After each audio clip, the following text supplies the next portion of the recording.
So now it's already the time that we should start, but still are missing the outcomes of the working groups number 4, 6, 7, and 8. Is number 4 here already? No? Number 6, 7, or 8? No, okay. Then we should wait for a minute, but not longer. And group number?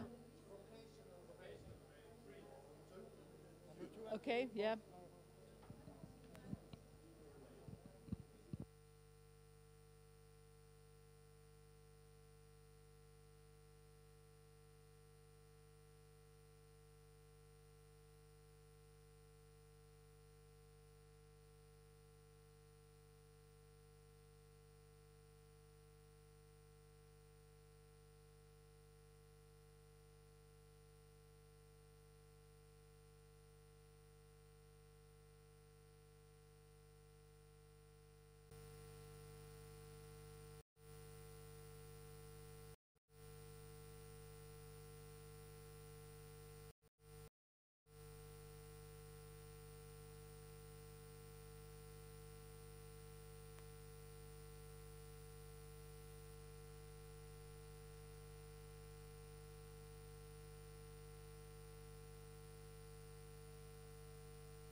So now we will wait for a while these missing groups and their outcomes, but there is that remind for you.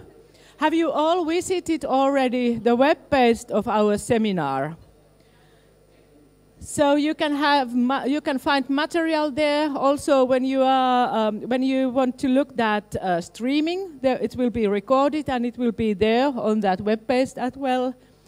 And then all these materials, or I mean these slideshows, they will be there as well. So afterwards you can go back and look these presentations on that web page.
Really, the situation is that there are still 3 working groups missing, and I just heard some news that they are just continuing their working there. So this is a little bit problematic right now, but okay. First of all, I would like to tell you again that it's clear for everyone that so we will have just very short time to take, for example, our jackets with us, because the buses are coming here, and they are expecting us to be quarter to 6 in the buses, because then we are going to go to the reception of the city of Helsinki. And after 1 hour reception, we are walking back. It's not far away, so it takes probably 10-15 minutes to come back. But just to be sure that we are there in time, that was we are going by buses there. So, and I wish that you will be in time in the buses. So right now it seems that some groups, 6, 7, 8. Which groups? 8. Is your presentation also ready?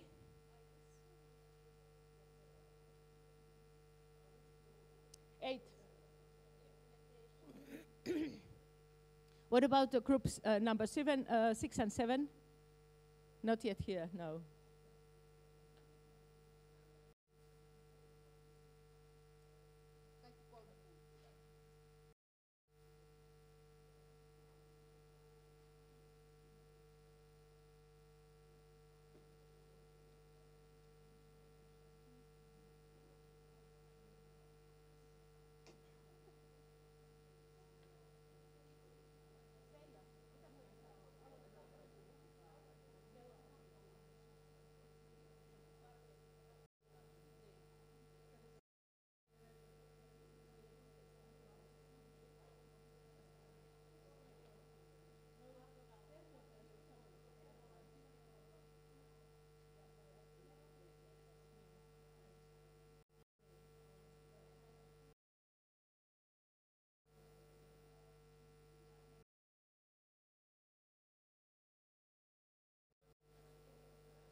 Okay, so now we will start finally. So the working group number 1, it means higher education in youth work.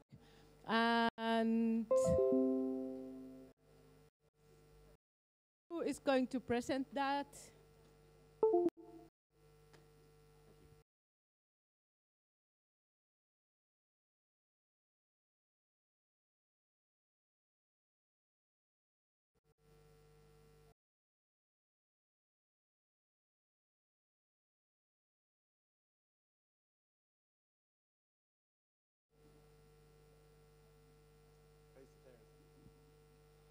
Okay, good afternoon everybody. My name is Garrett Smith, and I'm presenting on Group 1, which was, we looked at the challenges and future perspectives of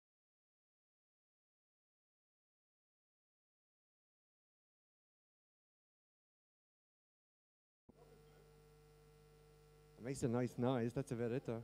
Okay, there we go. Apologies people, I don't have this in front of me, so I'm going to be looking behind me as well. So I'm sure a lot of the challenges that come up on the PowerPoint people can associate with. And one of the major things that came up for us was around, I suppose, the assumptions. We were all academic talking about youth work, And we kind of had to stop ourselves because we were making an assumption that we all understood what we meant by youth work. And I suppose it is a common, it's a common challenge that we have around a definition of it. We have a European definition of youth work, yet we all use our own national definitions as our default. So there's definitely a challenge around our understanding and around our identity and the shared language that goes along with that discipline as well. Secondly, we spoke about education and youth work throughout the European perspective. I suppose in the fact of recognizing the different levels of education in different countries and the level of access people have to go and do those. In terms of, I suppose, the needs matching the numbers. So how many BAs are needed, how many master's level are needed as well to try and match what's needed. Recognizing that the access to higher education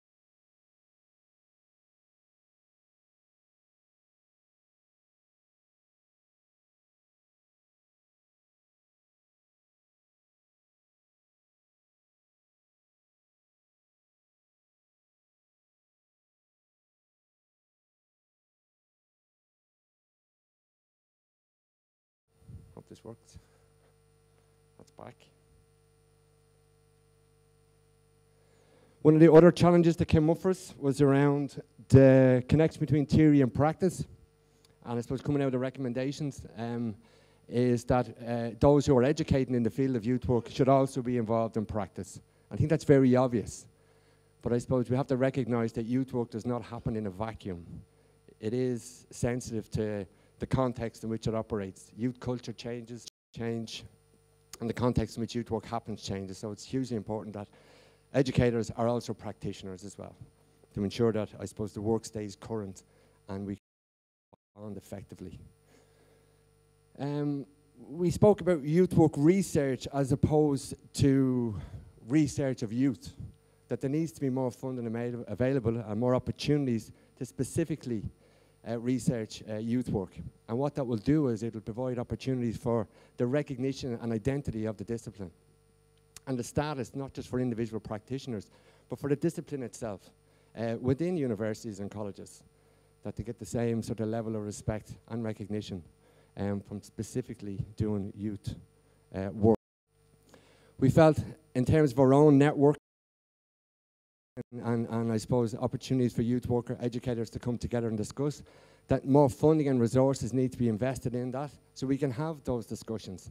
Most of us who sat around the room talking about going to conferences said the best part of conferences, although people's papers are great, is that space to have those conversations, those shared experiences, that's where some real rich information and discussions can happen. And we probably all, I know some of the groups were late back today, and that's just testament to how those conversations are appreciated by everybody who's here today. So we just felt more funding and resources and create that space for us to have those conversations. Big conversation as well, I suppose some of the challenges we have at the moment, especially around the European Social Fund funding and our own national funding in Ireland, is that funding is becoming far more targeted. And it's kind of pulling us in a space where a lot of youth workers happen to try and fulfill the criteria of the funding, as opposed to trying to fulfill the needs of young people that you're working with on the ground. That's being contested.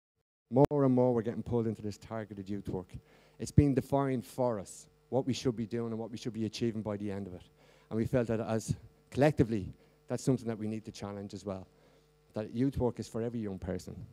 It doesn't always have to be those targeted pieces, but as we know, there's more of an emphasis being put on that. In Ireland, there's an emphasis being put on sort of justice work, working with those who are involved in criminal activity and all the rest. And even the names and the language around it has changed from youth worker to youth justice worker.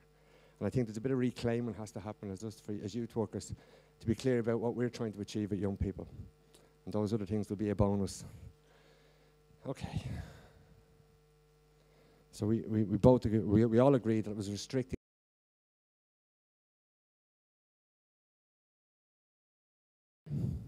We spoke about the technology that's available to us now.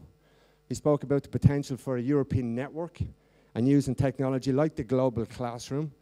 So there's nothing stopping us using the technology that we have, that we can, as educators, we can have that network if we have the time, the resources to have those rich discussions that we've had this morning, but also for our students as well, to engage in discussion through the technology that we have, through live classroom discussions. Again, the future will be sort of ensuring that we do youth work research to underpin what we already know and to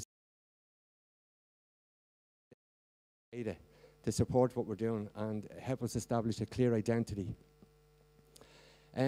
We also spoke about the future of the legitimacy through higher education of youth work. I suppose around the status of that, and I suppose through the legitimacy of higher education youth work, it gives us the language, it gives the students who are coming through this education program the language associated with the discipline, it gives it the recognition among other disciplines within the universities and colleges across Europe, and hopefully it would provide more funding to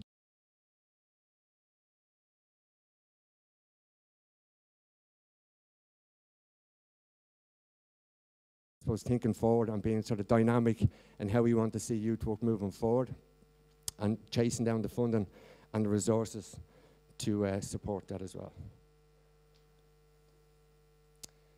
We spoke about youth work again, just tying into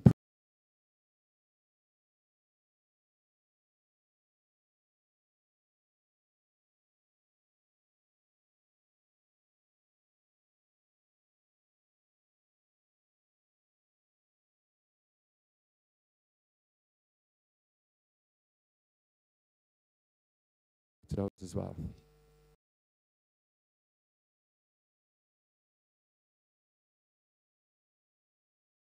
Couple of slides. So the validation of experience, skills and practice of those who are trying to enter the workforce, but those who already are trying to enter the education, and for those who are there already as well. Some way of recognizing the years of experience that people have. Again, we talked about developing a common language. As I said, we have a European definition of youth work, yet we all use our own national definitions as our point of contact. We say we need to develop a common language around that and a common understanding of what we mean. And maybe it's not at a definition level, but maybe it's at a value level. That what is the common denominator when we talk about youth work? What are we all saying? And get over those assumptions that we make already.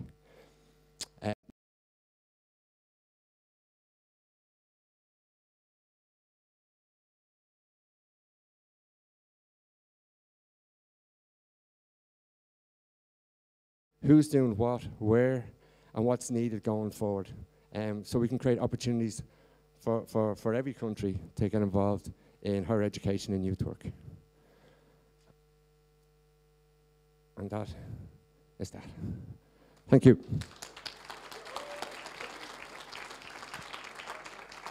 So thank you, Gareth. Thank you, group number one. And then group number two.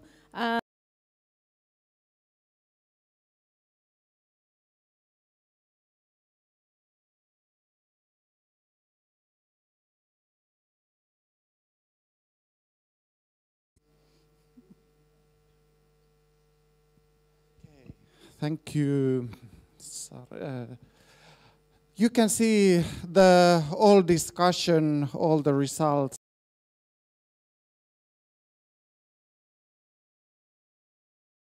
And we discussed and typed everything down on a Padlet at the same time. But if I would point something out, so we had a great group with great people and professionals there with a lot of experience from different points of view.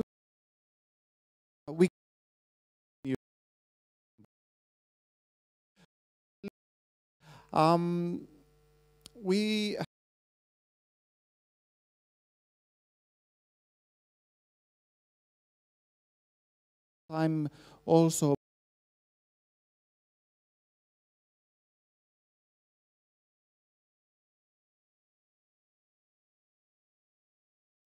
of course, resources, good cooperation partners and organizations are very important when we talk about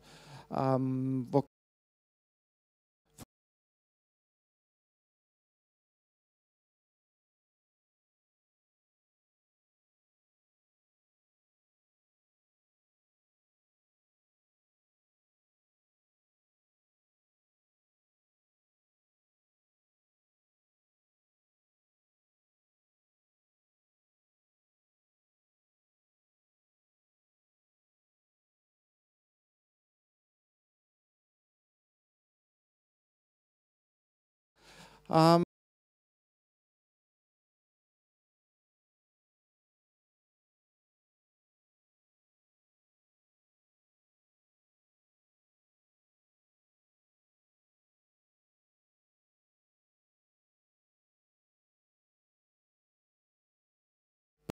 are kind of people, different kind of learn. That should be taken in consideration also.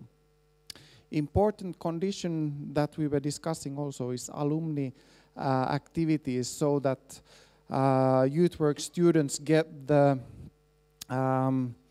from previous students also the experiences, and they learn from those who have been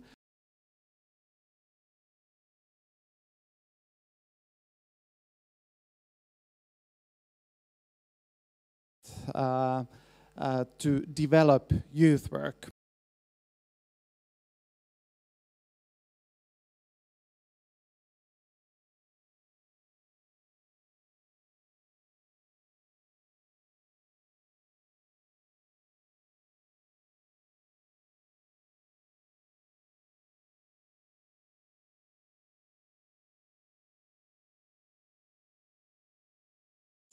What kind of funding possibilities you have, for example, from the European institutes to support youth work, and also when you do in practice the youth work.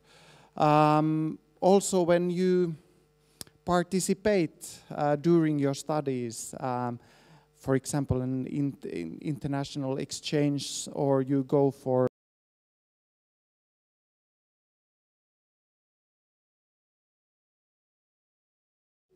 study visit, yeah, for example. So that gives also you a good ground to use international like possibilities as a method in work you do.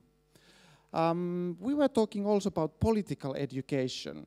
We are having European Union Parliament elections. There are elections here and there, and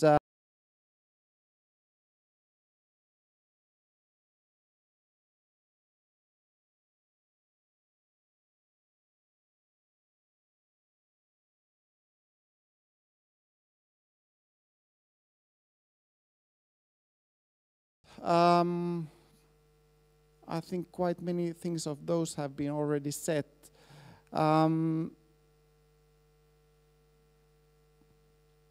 Yes, maybe this part that we were discussing also, that now when there is, for example, in the recommendation of youth work, it's a lot about that youth work is learning. We were discussing on the topic that that we should not forget the youth work also in a way that it's free time. It's free time for young people who participate youth work activities, and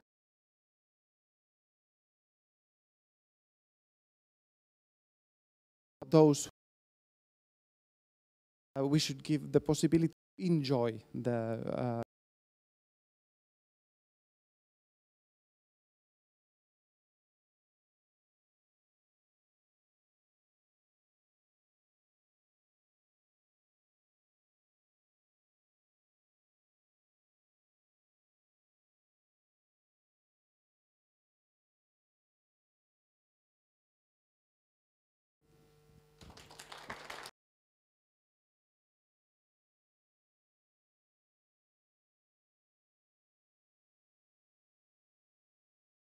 Group number 3, please.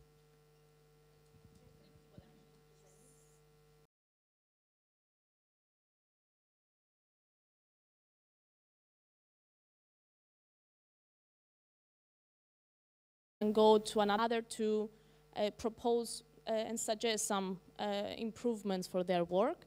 And of course, the quality assurance in youth work, that it's something that we need to provide quality youth work. So by having a system for evaluating our work, it's something very helpful to improve. And lifelong learning, of course. We've changed a bit the series, so we talk about the points of for development in our group. So we had as we discussed an angel and a devil in our mind, because we kind of thought that youth work needs to have a common ground in Europe and have a professional youth work field. But by doing that, we need to standardize youth work, which is something that maybe it happens. So if you go to, let's say, Italy and you go as a teacher, they know what a teacher is, but if you go as a youth worker, maybe they don't really understand what a youth worker is. So by having a common ground in all countries and the same education, let's say, we kind of standardize youth work, but on the other side, we want to be different and do work as we know it, with the human factor, that we react on that, and that's how we create magic, let's say, in the youth field. So we wish to keep also this value of youth work and non-formal learning. So by standardizing it, and also keeping the non-formal education as a separate value for youth work, we can make a difference in our field. And of course, lifelong learning contributes in that process. I will ask my colleague. Everybody knows that I have to have intergenerational. I don't know how to work with that. I'll be your right hand. I am quite happy that I am not a youth worker, because so far as a ministerial officer, good digital skills are not required so far. Okay, so then we were trying to discover or to identify good practices and success factors of those good practices, which was really the most difficult part of our working group. There were moments when we felt like speaking about Mrs. Colombo without seeing her ever in our life.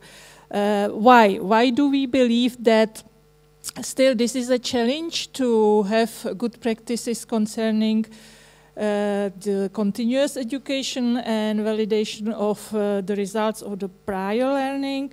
Is that still concerning in-service, pre-service education in youth work is not enough developed across Europe, and that's difficult afterwards to speak about validation of the results of such education, and even more difficult to speak or to identify about examples of good practices. Anyway, we were trying really hard to make you happy and to come up with some examples which at least show promises. So according or based to the knowledge of the members of our working group, we believe that at least Finland, Estonia, Bulgaria, but what we know, maybe also the other countries are on the right way to serve one day as examples of good practices, speaking about continuous education and validation of the results concerning the prior learning results. Thank you. Thank you. I'm happy that we are in the other slide. And then, because of what being said before, so we were tackling conditions that support good practices and success factors more in a general way. What is needed, what we can see as preconditions for achieving our aim is that different actors have to be involved, speaking about experts in youth policy, youth work, policy makers, youth workers, and of course young people themselves. Not only the actors at that level, but also networks of community youth workers have to be united, have to share their experience. Structure system, continuous and sustainable support is needed. And also we would like to stress that achieving some systems, it's not enough if we have a few enthusiastic people on voluntary basis or somebody who believes that can save the situation, that adequate human and financial resources have to be secured if we want to develop the systems which are needed, then it's not enough to identify examples of good practice or practices, but also if we believe this is an example of good practice, those have to be proved in an everyday work of youth workers. And once we have those, we believe they are examples and they are proved as examples of good practices, they have to be recognized and accredited, and also institutions, associations to provide support are here to provide support. So in that case, we would like to encourage all of us to keep in mind that this is something which has to be explored. And we propose, while speaking about good practices concerning validation of the results of the prior learning and continuous education, maybe some peer learning project activities in the future. Thank you. I know that I can rely on young people always. I was almost saying thank you for your both, but okay. 2 more slides. Hi, sorry, we have 2 more slides to go. I might ask you to help me because I'm useless at the beginning. Thank you. I'm the same. I'm another ministry official who has absolutely zero digital skills. We had to focus on the future perspective, first of all, in terms of threats, and secondly, then, in terms of possibilities. On threats, with their lack of investment in future education, we were saying the threat could be that, you know, somebody comes into youth work with a youth work degree, and then because of a lack of investment due to lack of funding or whatever, they're not given the opportunity to progress further or take on further education. That can result in them not keeping up in terms of the skills that are needed. But there's also, and I have to preface this by saying that I was youth work professionals in my group that said this, that there can be a generational gap due to a mindset. And the youth workers not necessarily understanding the needs of young people or being prepared to develop or identify the skills they need in order to work with the young people. But there's also the issue of the speed of change in terms of the needs of young people, and not being able to keep up because those needs change so rapidly. And we also talked about burnout, that sometimes it can become a bit overwhelming for youth workers if there's a huge amount of change happening, and in terms of needs and a significant amount of additional training needed in order to keep up with those needs. It can just become really overwhelming. In terms of possibilities, we talked about making the youth work profession more appealing, and in terms of that, we talked about validating experiences outside of traditional youth work, because I think, I know from the Irish perspective, a lot of people working in youth work would have degrees in, they would have been teachers, they had degrees in social work or social care work, but we talked about looking at other experiences outside of traditional youth work, and one of the ideas in terms of meeting with the needs of young people now would have been people who are involved in the digital arena, like digital media, filmmaking, and trying to make sort of youth work or a move into youth work attractive for those people. And that would mean changing sort of the exclusive nature of youth work in the traditional sense. For policymakers, there's an opportunity in identifying the new skills needed. If you do proper needs analysis of young people, then there's an opportunity for the policymakers themselves to identify new skills for youth workers.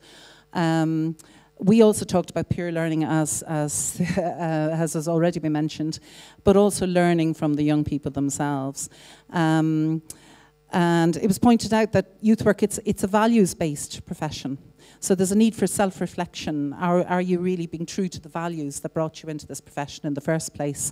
And again, I will preface this by saying that I had professional youth workers in my group who said there's probably a need to suppress egos as well, sometimes in the area of youth work.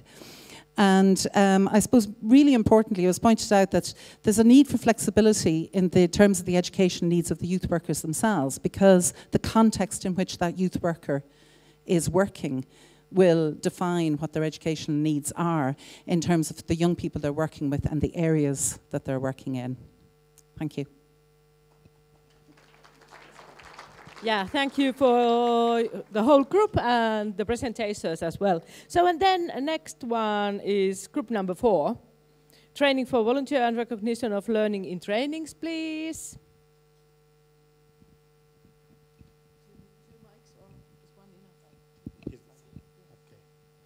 So,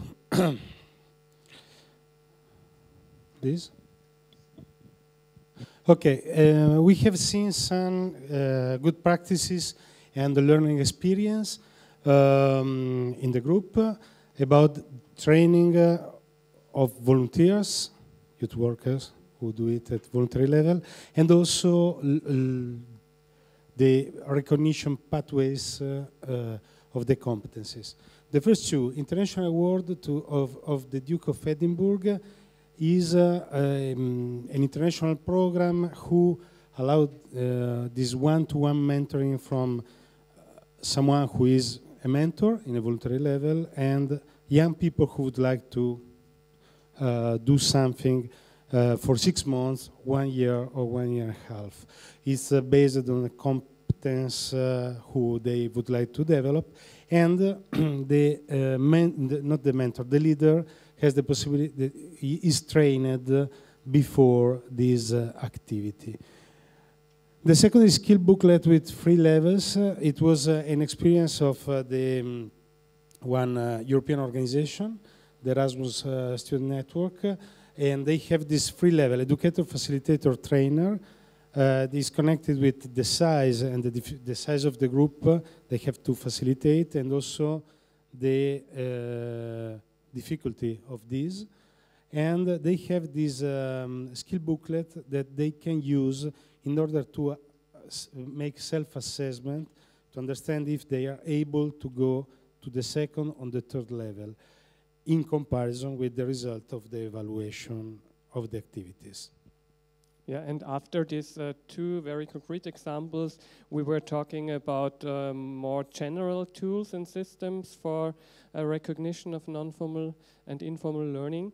The first of the 3 we were talking about is Youth Pass.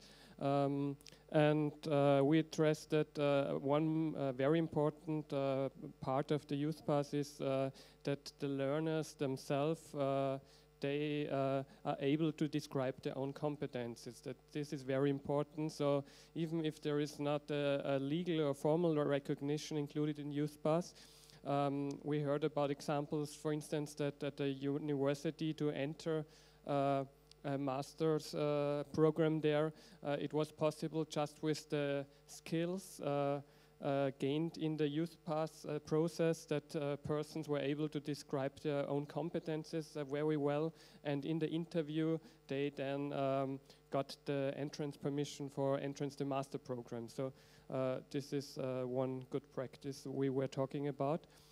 Then we were talking about EasyVet. So this is in vocational education and training a credit system which can be used as a tool to transfer learning outcomes in vocational education and training.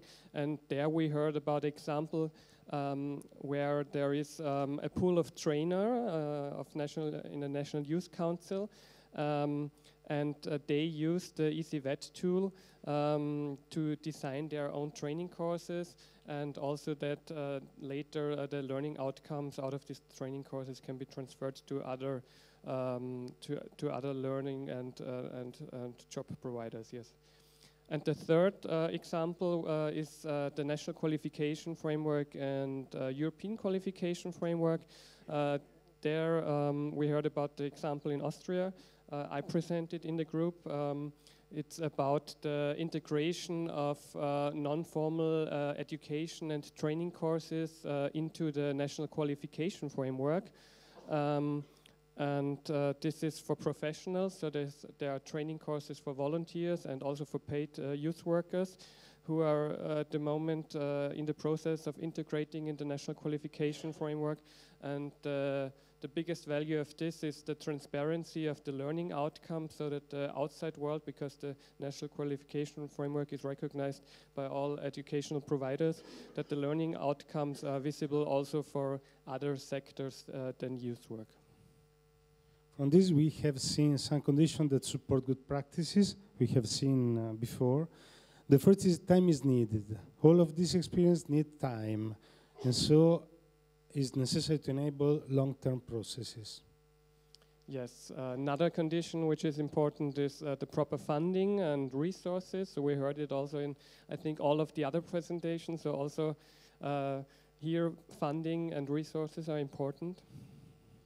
Then training of leaders is one of the conditions that we have seen, who help these voluntary leaders to do their job. Clear structures are important. So even if learning is, going different paths, and if there is a lot of individual learning, structures have to be clear for all the people who are involved. All these programs have this approach, competence-based, and from this start evaluation. It is important to have it. And this has to be connected with an elaborated and clear tool for self-evaluation. We have seen that this was a winning point.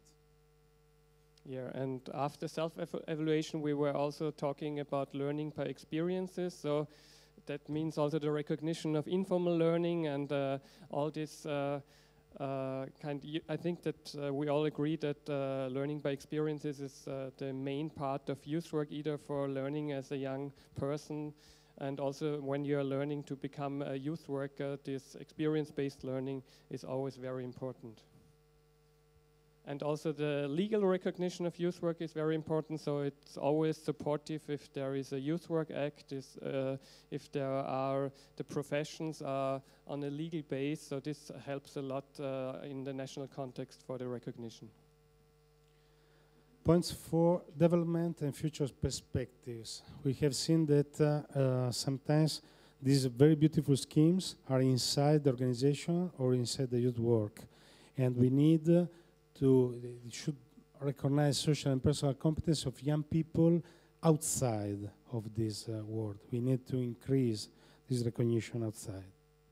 Yeah, and outside the world, we're also talking, as in the slide before, about these overall systems like EQF, ECTS, ECVET, and sometimes it's a problem that these systems, they are not linked to each other, and also the internal youth work recognition systems are not linked to this system. So I think in the future it's very important to bring the systems together.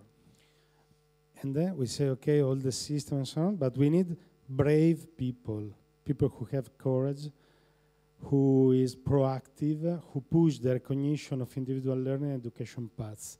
So people who take the responsibility to do it. Yeah, and then we were also talking a lot about the value of volunteering and volunteers. And there we agreed that it's important that we have to maintain the possibilities for volunteering, and that it shouldn't be the aim that everything which is now a volunteer youth work should become a paid youth work. And for paid youth work, there should be clear profiles about the work is done. And for the volunteering, there should be clear frameworks. And in these frameworks for volunteers, it should be possible to act as free and independent as possible. And the last element is that the learning for young people in youth work should be open, have not to be standardized learning outcome for children and adolescents, because it's important to valorize the youth work in the individual learning that this can help to arise. This was, I don't know if the people of our group agree, but it's okay. Okay. Yes, that was perfect. Thank you. So thank you for group number 4, and now group number 5, mentoring, please.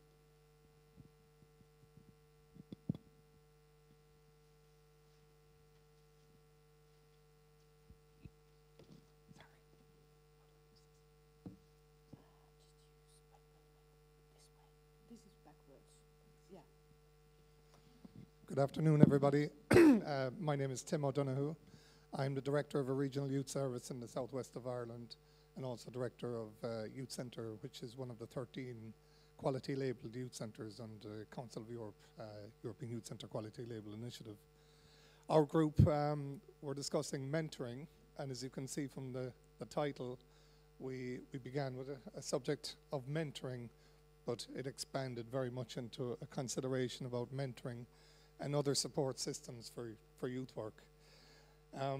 We had quite an interesting group of people from different countries and different roles, practicing youth workers, managers, coordinators, overseers of international and national schemes. So we had a good mix of perspectives on everything. I suppose we began our consideration of the role of mentoring in youth work from the point of view that in the studies conducted by the partnership between the Council of Europe and the EU and the Finnish Research Network, we had quite a bit of feedback from youth workers about their need for support and mentoring in their roles in delivering youth work. I suppose one of the things that became quickly apparent is that it is a huge need, but it is also something which is being cited as somewhat blurred between various needs in their roles. You have needs for the consideration of the practice on the ground, but you also have support needs in terms of themselves as individuals, also recognizing as many of them are paid youth workers and operating in systems where they're employees of organizations, and there's other control mechanisms in place.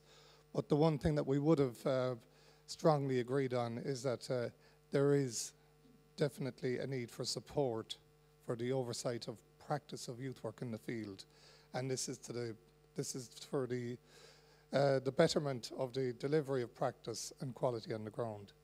From the presentation number 3, I think in terms of validation, it was referenced there about the means to look at the oversight of practice and how it's validated, but it also recognizes that it needs to be somewhat structured and resourced. There's a combination of human resources and financial resources required for all of these things, and we recognize that as well. The whole concept of mentoring, it's a very broad term, and when we started discussing different types of mentoring that exist in different practices in different countries, we recognize that there's a real need to define what we mean by mentoring in youth work. There are examples where there are programs of mentoring where young people are mentored by youth workers. Mentoring is an approach that's been taken by youth workers in their relationship with young people. And then there's professional mentoring in terms of the oversight of practice and so on.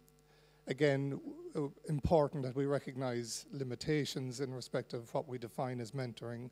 Often in an arrangement where you may have a colleague mentoring another colleague, you also have to remember that they can only deal with a certain amount, and it ought to only deal with a certain amount, while there may be other issues that are more appropriate to organizational systems. Again, the importance of professional development in mentoring, I suppose, and the feedback that we got from the various bits of research, it looked at the professional, personal and social dimension of mentoring. Again, recognizing is that in terms of the practice, there's also the growth of the individual around the practice, somebody who's new into the area of working with young people, gaining in confidence, gaining in experience. All of that is quite important. Also, and it was mentioned in earlier presentations, trying to keep pace with an ever-changing and a fast-changing environment of where young people are presenting with different types of needs and different types of issues, and are we equipped to deal with those? That is really important. So we did look at as well how in many organizations and many systems we have policies and procedures in place, and while they're there to guide and to keep us safe in terms of our practice, there is also a very strong need of a support system for the individual who's working with young people. Good practices. We had, as I mentioned earlier, we had quite a range from different parts of Europe, and we looked at examples from different countries. I suppose in terms of an Irish example, I was able to talk about some of our arrangements in place as an organisation, as a regionally based youth organisation, and we attempt to have coordinators of work in place who oversee the work of youth workers in the field. I suppose the terminology again around this is where you get into a little bit of blurred lines and confusion. The role of a coordinator in our system is that they're there to line manage youth workers who are paid youth workers, and in that regard they look at the practice on the ground, they look at the delivery by the person, but in the course of their mentoring or their supervision of the work, it also surfaces a lot of needs that inform how we respond as an organisation to supports for youth workers. It can identify, for example, professional development needs of youth workers because they're coming in and they're discussing situations that have occurred that maybe they're not equipped to deal with, and it might identify that there's a gap in their own training and a gap in their own needs that needs to be addressed professionally. It can also identify something that was mentioned earlier as well, for youth workers who are dealing with young people in a very intense set of circumstances, young people with quite difficult circumstances. In order to debunk and avoid burnout, there may be need for additional supports there where that youth worker might have an opportunity to somehow release and explore the impact of that work on themselves as well. So again, it's starting to define and I suppose identify more clearly that there isn't a one-stop shop or one-size-fits-all mentoring arrangement. It's something that splinters into different needs as you look at it. I suppose the other thing as well is that in terms of the relationship between the oversight of the practice, it also not just informs the professional development of the youth worker, but it ought to in turn equally inform how our courses and our trainings are arranged so that the practice on the ground matches up to the emphasis that's taking place within the design of our courses. I suppose in the Irish example, again, I've referenced there quite a bit about the oversight and the mentoring, the line management of professionally paid youth workers, but we also have arrangements of mentoring on different levels. We have volunteers who are volunteer youth workers. We provide training to them. We have strong policies and procedures and guidelines in place so that keeps them safe and helps them to develop their practice in working directly with young people in their own locality. I suppose one of the things that can only go so far, there's always a need to have some level of support for those volunteers so that when they encounter and experience a situation in their project or in their club, they're able to have the support of somebody behind them to be able to maybe talk out the situation or to have a real intervention and something that may be bigger than their ability to deal with. We also have quite an emphasis on student placements for young people who are in university courses or other trainings, that when they come with us, we have a formal arrangement with the universities and we oversee their experience working with us throughout that time, so that in the field practice is very important into shaping their future as youth workers as well. And then finally as well, in terms of our example, we have volunteers who are working as mentors in a one-to-one situation with young people. And again, we're very careful to provide training and support for those mentors. And often in their relationship with those young people, it might identify needs that are much bigger than that mentoring arrangement can deal with. They might be more specialized interventions that are required. And as a result of our system, we're able to then maybe match the young person with the type of professional intervention they may need, which is beyond the boundaries of what that mentoring arrangement can deal with. We looked at the Finnish example as well, and it gave an example of outreach workers who are dispersed right around the country here, and many of them working in isolation in very remote locations. So again, the need to have some system in place which coordinates them and brings them together to be able to discuss their practice, to be able to share with each other, learn from each other. And that was something that needs to be developed further. I suppose it identifies the need for systematically to have a national coordination drilled down to a regional and a local presence as well. And I suppose again, it just comes back to the original point that I made, is that these things need to be explored further in terms of how they're resourced, in terms of how they're systemized, and in terms of how we can develop the practice around all of that. Okay. I suppose really just to kind of come around to what we finalised on, breaking news, youth work can be really demanding, which we have discovered. We did recognise is that in terms of going back to the original feedback from youth workers and in terms of all of our experience as well, there is a very strong need to have support systems in place in terms of this work. It's a work that's based on working with people, which means that it's in a constant state of change all the time, and you have to adapt and move and shape accordingly. And I suppose to that end, there's no one person with all the answers, and there are variables that are very important to consider in terms of how we coordinate and develop policies and procedures around all of this. It has been mentioned earlier, everything from the new entry youth worker who's fresh and new in the field to those of us who've been around for some time, and we have to look at our practices and our experiences and how those are shaped and supported. I suppose, again, the different types of mentoring we recognize. Okay, I need a mentor to shut up. Okay, we looked at peer mentoring, we looked at every other type of mentoring as well. I suppose in short, we recognized is that there is a balance to be struck here. It is something that needs to be explored further. The concept of mentoring needs to be broken down into an understanding, a more common understanding amongst us all. It also has to be contextualized in that there are many systems of oversight and controls. They're very valid, they're very real. They're also linked to very responsible situations such as funding that's associated with them and so on. But we also have to recognize that within all of this, there are people who need to be benefiting from our work, that there are young people who are constantly presenting with new challenges, new changes. They need to be very much a part of this consideration.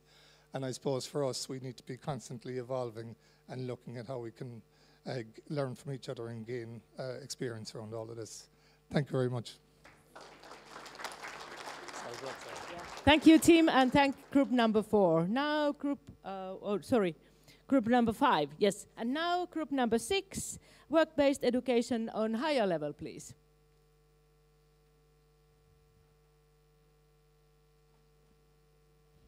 Hi.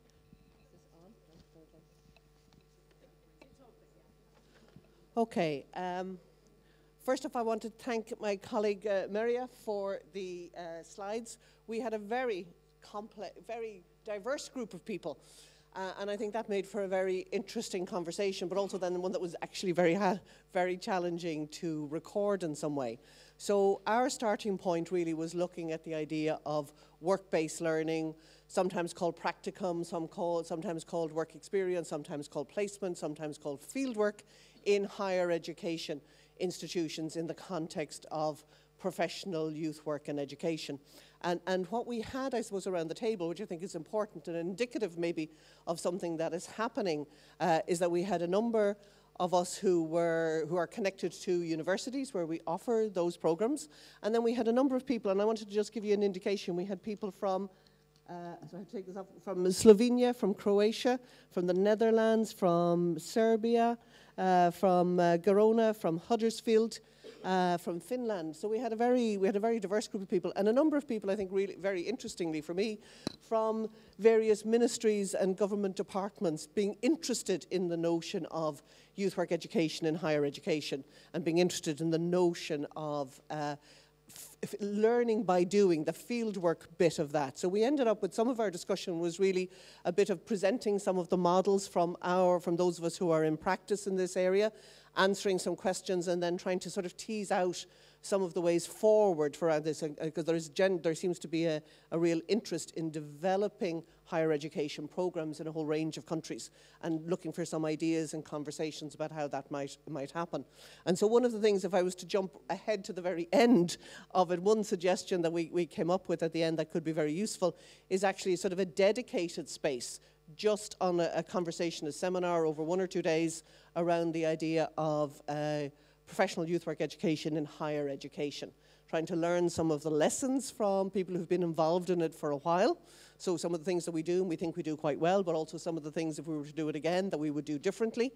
And I suppose look at some of the context that people are operating in. Because one of the big issues is that when we think about higher education and youth work, professional education and higher education, is you come up against some of the questions that came up last night. Is that ambivalence still around the notion of professionalization? Do you need to have a professional qualification? What does that mean? Is that elitist? Does it separate out other people? Is it about trying to gain power and prestige? I think most people who work as youth workers, even if you're paid for it, will recognize there's very little power and very little prestige and probably not a lot of pay in there as well. So youth work still draws, even the professional youth work still draws very strongly on its vocational roots, would be our sort of take on it. So I keep having to take off on my glasses to see things. Am I doing the right one? There we go. No, backwards. Oh, come on. Now I can't see anything. There we go. So some of the things we were talking about is recognizing, I was talking over dinner last night with a couple of people and saying the answer to a lot of questions in youth work is it depends. And it seems to me that in terms of developing work experience and work-related learning in higher education is that there is a lot of it depends, that people needing to take into account their own work context, their own systems, their own ideas of how things might get played out. But there are some similarities, and a big thing we came up with was the idea that cooperation is required, and we need to try and bring key people, this notion of stakeholders, but key people around the table in the developing of professional education at higher level, and in particular to look at the value of work-based learning in higher education. For those of us around the table who are involved in professional programs, I suppose a key starting point for us that professional education is distinct from academic education about youth work incorporates both learning about but also learning how, and most importantly learning why. And that for us is the sort of the hallmark of the professional education. And in order for that to happen well or to become well, it needs to be ideally designed by all of the key players, including the youth work sector, including the ministries where that's possible, including the youth work organisations, including youth work associations, so that you could design it from, especially in the positions where people are to getting to start something, getting to design it together. Oh, for God's sake. Why is this? I know it's backwards. I'm backwards. Yeah, do, because I can't see apart from anything else. I'm one of these people, I have to take off my glasses to read things, and then I have to put them on to hear people, which is really the thing.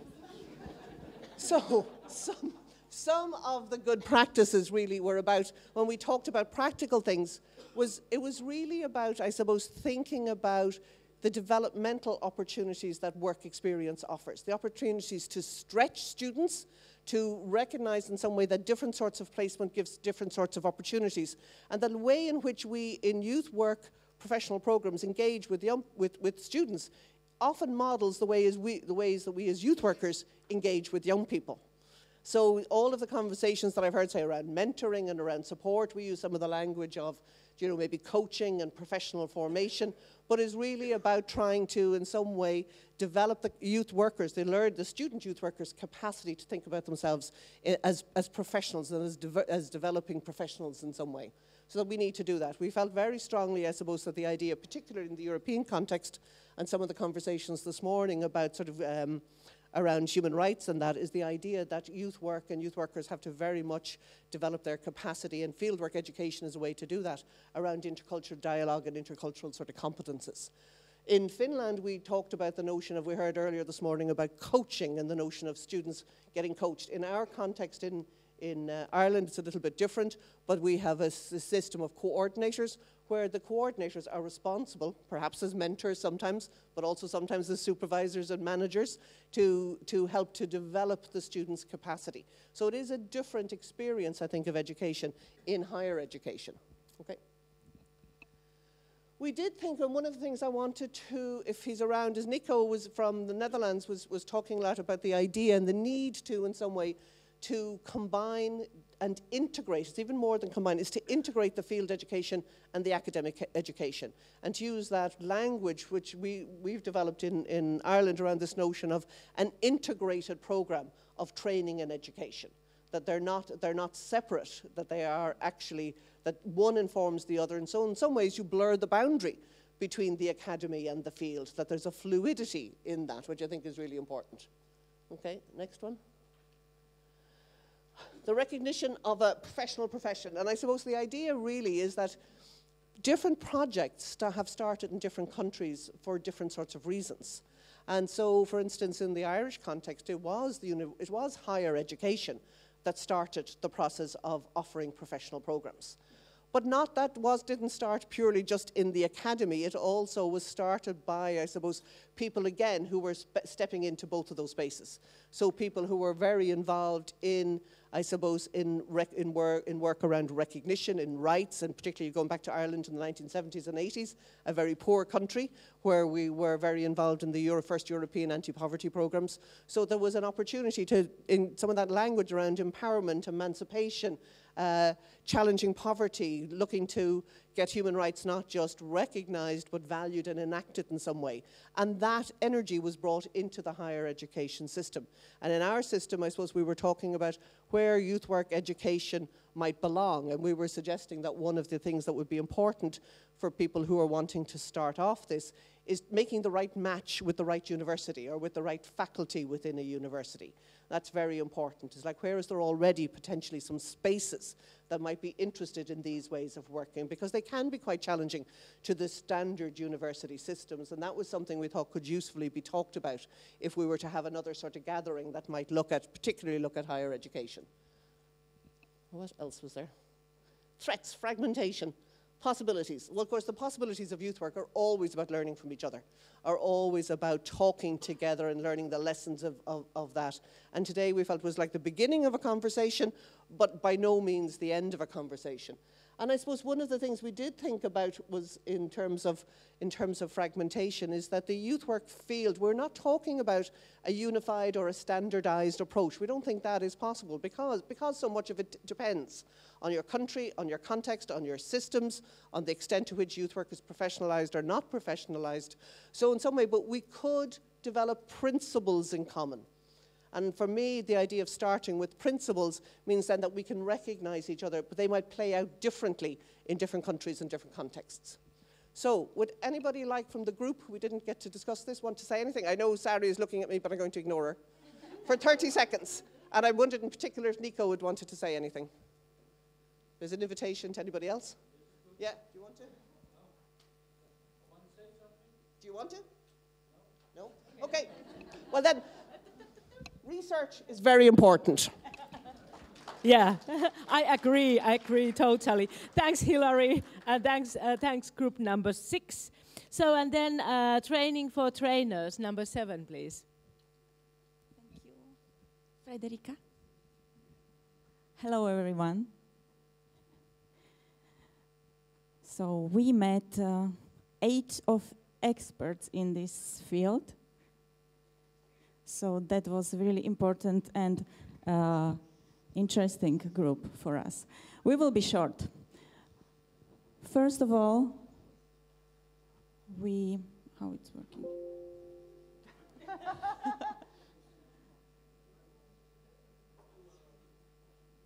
What? 2 arrows. Okay. Yes.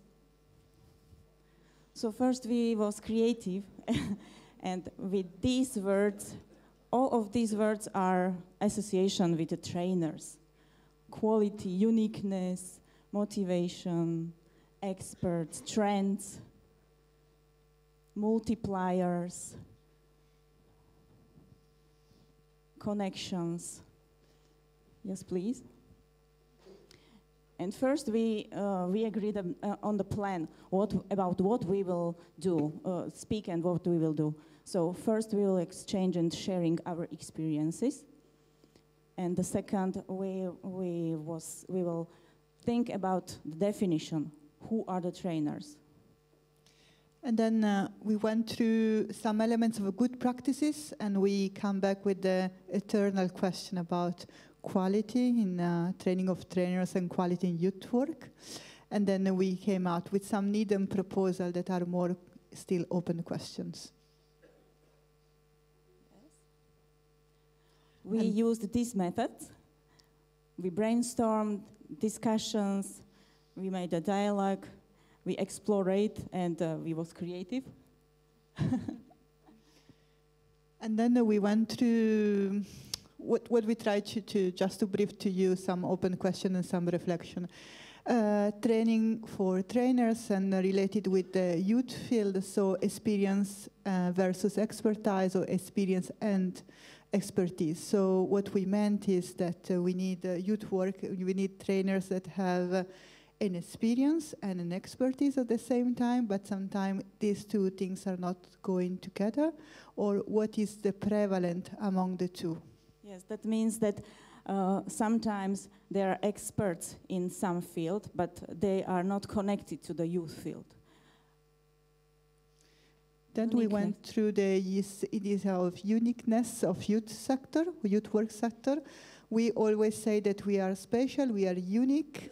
That is true, but also the question was how we explain to the outside world why we are unique, which are the elements of uniqueness that we have. But to the other side, this was connected with the point number 3, is this uniqueness a way to keep us close, or how we connect with the outside, how we recognize the different roles that we have in this field of work, and how the trainers are multiplying and creating also connection with outside sectors. Yes, and we was speaking about correlations between young person and youth worker, because young person sometimes is becoming a youth worker, and a good youth worker is becoming a trainer. And this circle, we had a long discussion. We had some discussion about the fact that we do training of trainers, and then is a question about sustainability, because maybe then some trainers are getting or stepping in other fields, but also we train youth workers that became trainers, so how this sustainability of this professional circle goes, and how we support competencies development in this sense. Yes, and the last slide, please. And this was our conclusion. So do we have any vision what could be done for the personal and professional growth for the trainers? And the question was open in the sense that out of our reflection was also the idea of, okay, we're training of trainers, which kind of trainers, quality, uniqueness, but then does it exist a unique pathway? Was somebody else was raising this question, or this pathway should be specific for specific topics that we have nowadays, and how much this should be coherent with the social changes that youth workers and trainers are facing? So how much we can also be structural giving responses. Yes, so we need to run, support, and promote the professional path of the trainers. Thank you so much. Yeah, thank you both, and thank you for the group. And then finally, the last group recommendation on youth work, group number 8. Thank you. Yes, I also want to make this pink. Wonderful. Great. So, we were talking about a complete different topic, because we were not so much focusing on the training and on the youth worker per se and how they can enter the field of youth work, but we were going into the policy field and how can the recommendation be implemented as a whole in that part. And we started off with, I know I can do the Bing and the other stuff, yeah?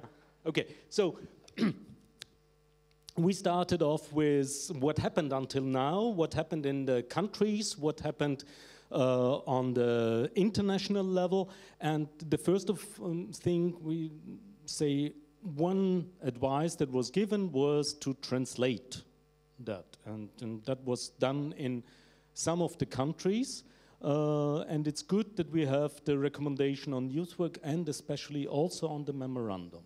Yeah, this is something that we had. We also have now, right now, the seminar of one of the actions for the education field. We also had established the ad hoc high-level task force, and it's already the third meeting already happened. And we are in the preparation phase of the third European Convention on Youth Work. So if you want to take over here. Yeah, so also the quality label, somebody was pointing out this process has already started. However, it is emphasized or enhanced by the fact that they are also mentioned in the recommendation. Also, there are a few civil society initiatives, like online education courses that are going to come out later this year. So it's also the civil society that is working on the implementation of the recommendation. The European Youth Forum has already been doing some work on disseminating the recommendation and the content. And the third pillar of the EU strategy, which is inspired by the recommendation. Yes, okay.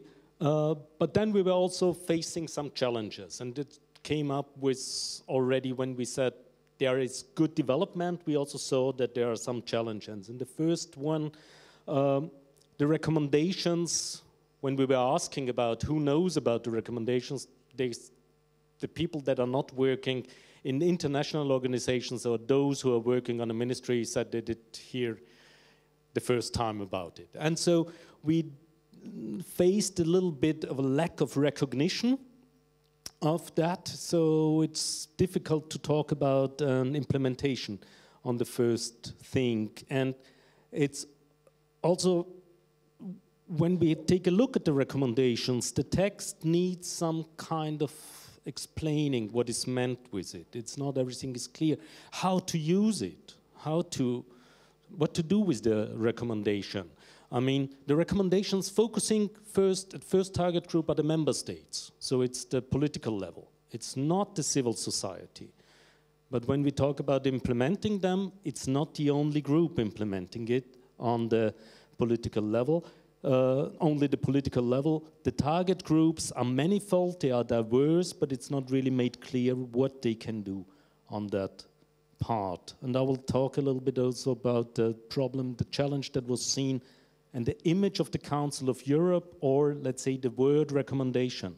So why the hell should we do something? It is just a recommendation and nothing else. Yeah? If the European Union is saying something, they might ask for more, instead of the Council of Europe. Council of Europe is more a moral instance and not so much about you really have to do something. Yeah. Another thing that was mentioned with the political level was if there is a change in the political structure in the country, then the implementation is very difficult. I don't think the recommendation is holistic. This one you mentioned. Oh yeah, that's also a very important issue, that it's seen, it's very general. It's a holistic approach. You have to agree on something that all the member states can agree to, that the ministers can agree to.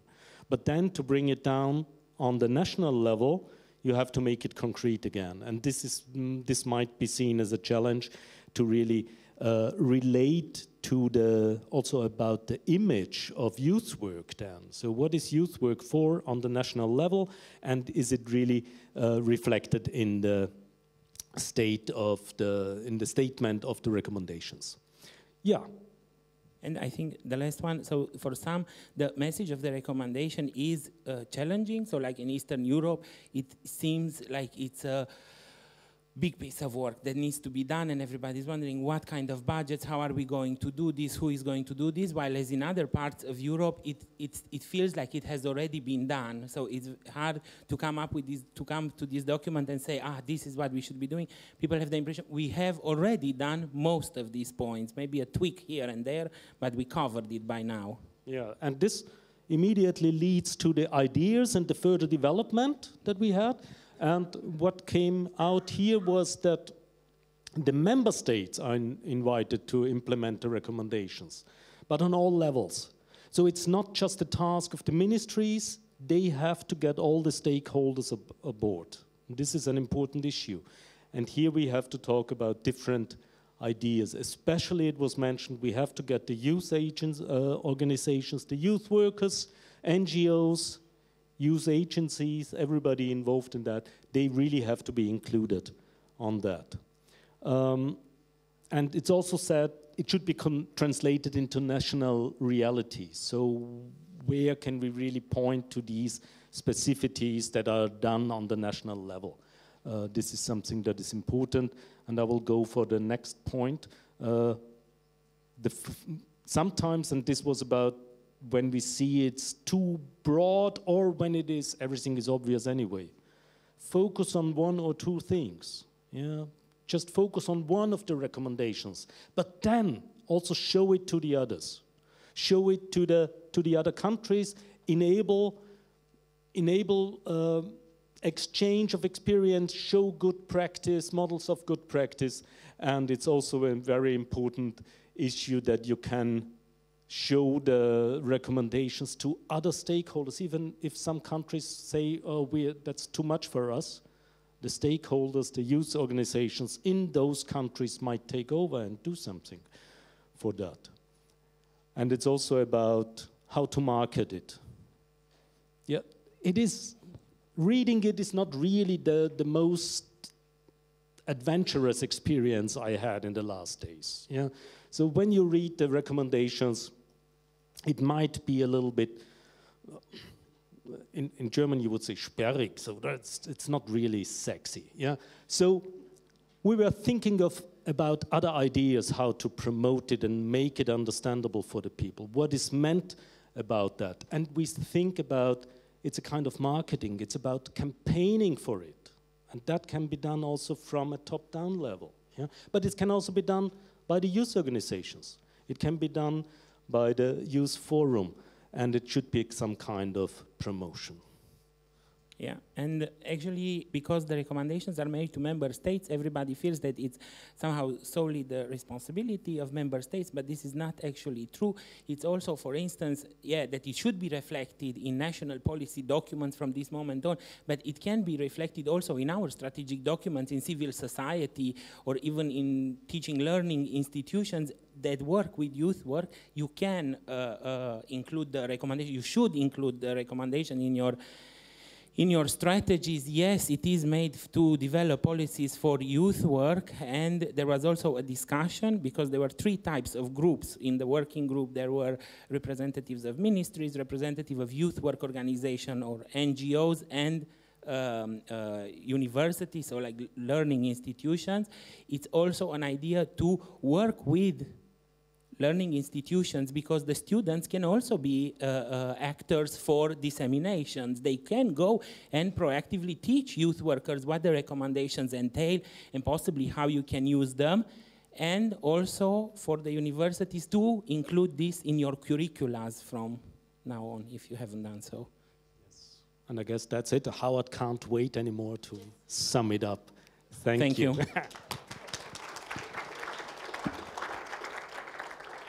So thank you, Manfred, thank you, Augustine, and the group.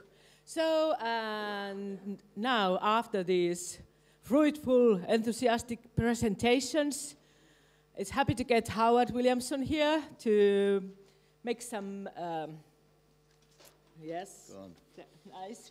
So to make some reflection about these results. And Dr. Howard Williamson, Professor of European Youth Policy, University of South Wales, United Kingdom, please. And you said that... Yeah, 4 to 5 minutes, promise. I won't talk for more than... I will finish with the recommendation, and I'll try and get through this by about 20 past 4. I can probably have 5 minutes license. But I'll start at the end. Since the 31st of May, was it Jan? The 31st of March 2017, when Jan and I were visiting the Oscar Peterson Memorial in Soweto, he got a text message saying the Committee of Ministers had passed the recommendation. And since then, the last 18 months, I suppose, I've certainly been going around youth projects, youth programs, universities teaching youth work, and I've told them a lot about the recommendation on youth work in the context of this wonderful mind map of mine, I promise I did not make it last night. The only thing I did last night was added us on. There we are, that's us, our conference. But that mind map captures youth policy and youth work over the last 20 years in Europe. And it took a long time to put together to try and, in order to tell the story. Youth work is on the right-hand side, youth policy is on the left-hand side. And I'm not going to talk about that. But I think we have kind of descended into a lot of detail in the last couple of days. And it is almost important, and perhaps it's important for me to try and bring us back to that wider context, as well as making a few comments on some of the feedback from the workshops. If I'd had a bit more time, I probably could have talked and used that time, because there were quite a lot of issues that came out of those 8 reports that I felt needed a little further provocation and commentary. But when Sari knows this, although I thought I probably would have been invited to this event, I still applied and asked for some funding to cover my flight costs and put down all my credentials about why they should invite me to come. And I started to think about what's my story about youth work education and training, and I'll tell you that in a moment. But one thing I did with the high-level task force the other day was said, how many people around this table have actually been educated or trained in youth work? This is the Council of Europe ad hoc task force on youth work. So, hands up, how many people have had some kind of education and training in youth work? How many have not? See? And yet there's quite a lot of expertise in this room that does not have any of that kind of background. And then I was trying to think of my own background, because people sometimes think of me as a policy advisor and sometimes as an academic. But I started as a youth worker, and I started as a teenager. And like Juha, I think my first training, although I didn't recognize it at the time, was as a patrol leader in the Scouts. But then I ended up running a sort of youth club in my local village with my footballing mates.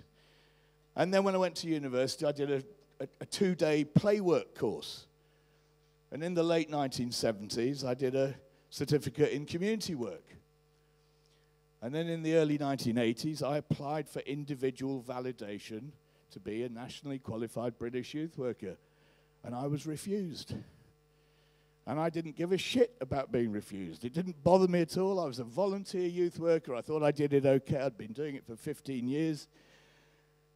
But I was refused because I had insufficient supervised practice placement experience. And I wondered who might have such experience without having done a formal youth work training course. And I telephoned the director of the Council for Education and Training in Youth and Community Work at Leicester. And I happened to talk to the boss, Don Grisbrook. I never met him, he's dead now. And I said, I'm a bit puzzled about this. Would you send me some information about how I might have presented my case better for having been a volunteer for 15 years? Surely, that counts for something. And he said, 15 years of voluntary youth experience counts for nothing. And I put the phone down and I thought, I will fight you until the end. And I appealed, and it took a year, and then they overturned their decision and they made me a nationally qualified, JNC qualified youth worker. And since then, I've been a beneficiary of non-managerial supervision and support. I've done teaching and training of youth workers all over the world. As a practitioner, because I ran a youth centre for 25 years, I was a practice placement supervisor as well. I was a mentor. So I've kind of performed in some way nearly all of these roles. I've been an external examiner on many British youth and community work courses, and, as Miriam knows, in Malta and some other parts of the world. I'm currently working, Jan and I have done work with South Africa around youth work with the South African Association of Youth Clubs. And so I have a wide range of experience, and my heart and my commitment remains with youth work. That's where, I've done lots of other things, youth justice lots of sort of policy work on school curriculum reform and vocational education and drug and alcohol prevention, but I always return to youth work. And funnily enough, it's my 50th anniversary as a youth worker, or was last October, because I started being a youth worker because it was getting bloody cold in our park. And you know, when you played football and were smoking cigarettes, you were shaking because it was getting cold. And they were building a community centre. And my mate said, what are they doing over there? Go and find out. You know, I was the clever boy. And I went and found out, and they said they're building a community centre. And my mate said, we're part of the community, we should have some of that. And because I was the clever boy, I was the responsible boy, so they let me have the key. They did say, who's in charge? I said, we are. Any complaints, you won't be allowed to use it. But with that, we formed our own kind of youth club. But I didn't know that that's what we were doing. We wanted somewhere warm so we could smoke cigarettes in the warm and not freezing like this. So that was my personal journey. And then, of course, this diagram, which I'm not going to talk to very much, talks about the European journey that we've had in youth work in the last 15 years or so, where we've had the history of youth work seminars and publications, 6 volumes, 1 more to come. We've had the 2 conventions, 1 more definitely to come. We think, well, almost definitely, yes, I'm pretty sure it's going to happen. And possibly some after that, I don't know. But we had the first one in 2010 that celebrated the diversity of youth work. And we would all say that. We would all, you know, sit in this room and look at the kind of stuff we'd know about and talk about, and we would celebrate that diversity. But from the outside, we look like a bunch of, you know, a sort of chaotic bunch of people that anything goes.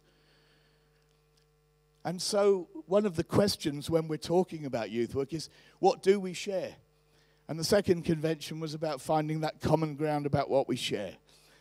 And we share spaces, winning and creating and defending spaces for young people to be themselves, to have a voice. And we also share the support for young people at individual and more so group levels to provide bridges to the next steps in their lives. I think we should be very careful about talking about youth workers being the kind of skill base for the labour market, because we'll get trapped and sucked into that if we're not careful. We have to talk more generally, that it's about personal change through the support of youth workers that can produce positional change, better engagement with labour markets, better desistance from offending, better healthy lifestyles, and so on. But let's not make that attachment too tight, because otherwise we'll get sucked into that corner. Right, I'm going to take about 10 minutes and try to have a quick look at all the notes I took with the feedback and try and race through some points. You know, right at the beginning, higher education and youth work. And I wrote down nonce. You won't know what nonce is, except Brian. Where's Brian Belton? Anybody know what nonce stands for? It's a prisoner's term. Nonces are prisoners who, usually sex offenders, who are put on segregation wings and solitary confinement because otherwise they will be viciously attacked by mainstream prisoners. Nonce stands for not of normal criminal enterprise. And I thought youth work in higher education is a bit of a nonce, kind of not of normal higher education character. And so youth work fits very uncomfortably, because most other people in classical kind of higher education institutions don't really get what youth work's about. And youth work teachers are generally not as academically productive as their colleagues in, you know, engineering or health sciences or criminology. And so there's always question marks about their legitimacy in higher education. Hilary, strangely enough, later on in the feedback from a different group, made the point, and it is a very important point, though I'm not quite persuaded that the argument Hilary was advancing will stick. But the point was that some of the stuff we have always done in higher education is now being adopted by many other parts of higher education. Work placements, supervision, reflective practice, blended learning, a much more dynamic range and repertoire of teaching and learning techniques and methodologies. But certainly in my university, whenever I tell the powers that be that this really comes from a youth work experience and knowledge, they don't want to hear that. So although it's now being adopted by psychology and sociology and criminology and law and business, the connection and the celebration and the thanks for it coming from youth work is not there. So we might have to think about that. Youth work research was mentioned. I think we are not very good at recording and reporting our stories, or recording and reporting the stories of youth workers and young people who have benefited from youth work. Yes, we're getting better at it. There's a few recent publications that are stories from practice. But youth work academics, in inverted commas, have tended to be pretty ideologically driven and not research driven. And that sounds pretty critical because I know they've got placements to deal with and all kinds of other responsibilities, but there is not a body of knowledge in the youth work sector. I mean, I've spent a lot of my life in the addiction sector as well, in drugs and alcohol prevention and treatment, and there you find a strong body of knowledge from practitioners about the experience of doing the work that they do. We don't have that, and we need to get better at that. I wrote down what's in a name when somebody talked to, so Gareth talked about targeted and open youth work and the youth justice worker rather than the youth worker. Who cares? I once said, I've never met a young person who first asks, which funding stream pays for this experience. They don't care, as long as they get it. But they might care if it's the youth inclusion worker, the school inclusion worker. Oh, here comes the school inclusion worker, because they don't seem like a youth worker anymore. They seem like an education welfare officer. So there can be an important issue about what people are called, but it may not matter. Somebody taught me as a young academic that the most important academic question anybody could ever ask is, does it matter? Who cares? Before we go down the road of big debates, let's just think about whether it's an important question. So,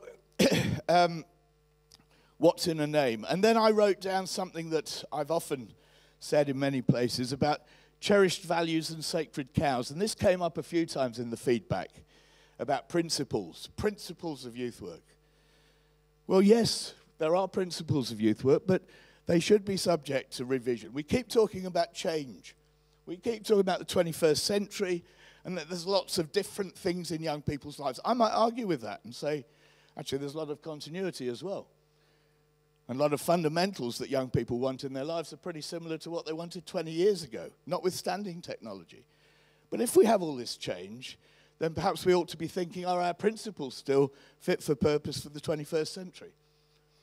And the question I often ask in lectures of this title are, do we have cherished values or sacred cows? What do we feel we must defend? Or perhaps the voluntary relationship in prisons, in schools. Do we deny young people who are in prisons or in schools a youth work offer because we say, no, we're not in a voluntary setting? And I know we can sort of conceptually distinguish between a non-voluntary setting and a voluntary relationship. But it's a bit harder than that. And we need to think deeply about some of those principles, because youth work in the UK or in England was once described as the can't do, won't do service by the Minister for Youth. And that was because he said, all I ever hear from youth workers is that, they're better than everybody else. They're not teachers, they're not careers advisors, they're not youth justice workers, and all they ever do is criticize anything that the government does. Exploitative training programs, compulsory rehabilitation programs, enforced youth justice community supervision programs. So what the hell? And that minister would have was very tempted to remove the modest £350 million funding for youth work in England at that time. So, right, a couple more things, better be quick. You know, we had this small presentation about the International Award for Young People, as the stuff about sort of validating the training of volunteers and in the process recognizing the non-formal learning experiences of young people. Well, I want to tell you a little story there. And it's a problem that we have in our field. We had the 7th History of Youth Work in Europe seminar, and a young woman called Amy Pearce came along, and she talked about this International Award for Young People. She was terribly nervous, and she talked about why it was an important sort of program of recognition of what young people did in their out-of-school time. Skills, physical activities, residential experiences, expeditions, team working, and so on.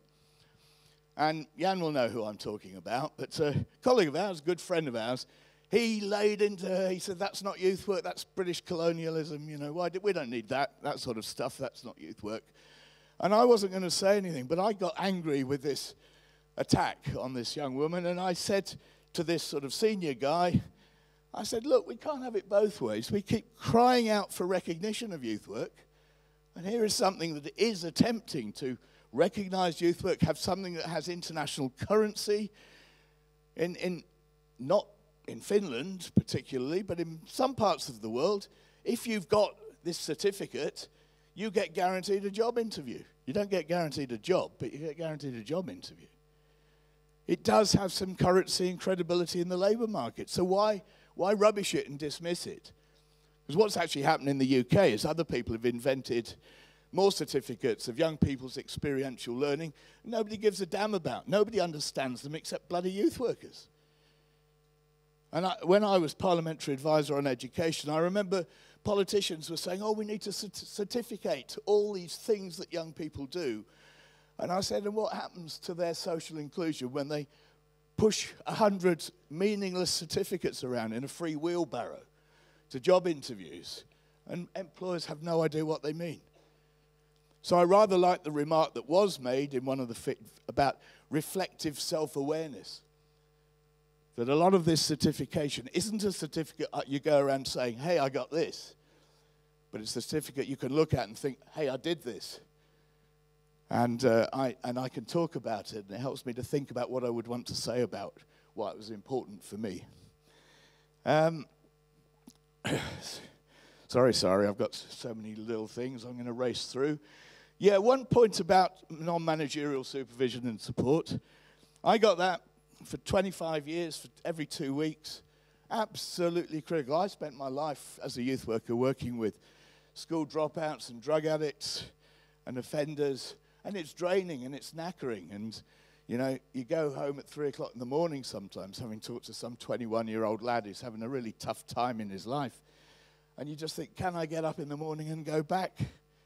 You know, do I really want to? I'm exhausted. And non-managerial supervision and support was absolutely essential for me to be able to talk to my my mentor, a guy called Brian Adams, who worked for a homelessness charity in Birmingham.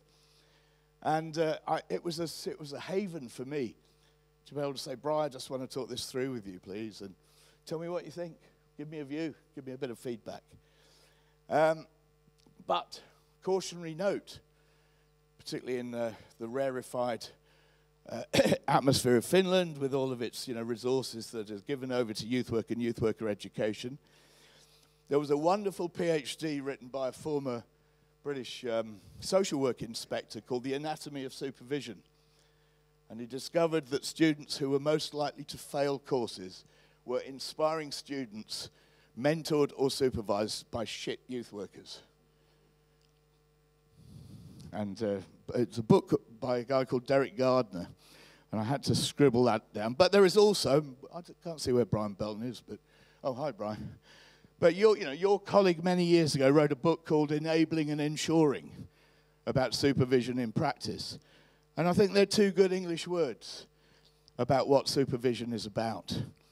Enabling good practice and ensuring good practice, making people better. But also it's a kind of It is a quality check on unleashing people who go out into the big wide world claiming that they are youth workers.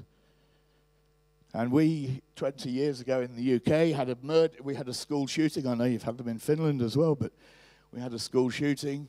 And the man who killed 21 children and 1 teacher was depicted as Thomas Hamilton, youth worker. And we wanted to have a registration system for youth workers. And then we discovered it was going to cost us £7 million just in Scotland to register youth workers. So we gave up on that idea. But we have to think about quality assurance. It threaded through a lot of the feedback. Right, a couple more things. Yes, as an external examiner, one of the things that I did every single report I ever wrote, I'm still an external examiner for youth work courses. I've done it for 35 years now, I think. 3 or 4 year spells, not life sentences. And every time there would be a paragraph for the vice-chancellor, the rector of the university saying, and that part-time placement coordinator is critical to the success of the course. Because every year I would hear that was the job that was going to go in the cuts.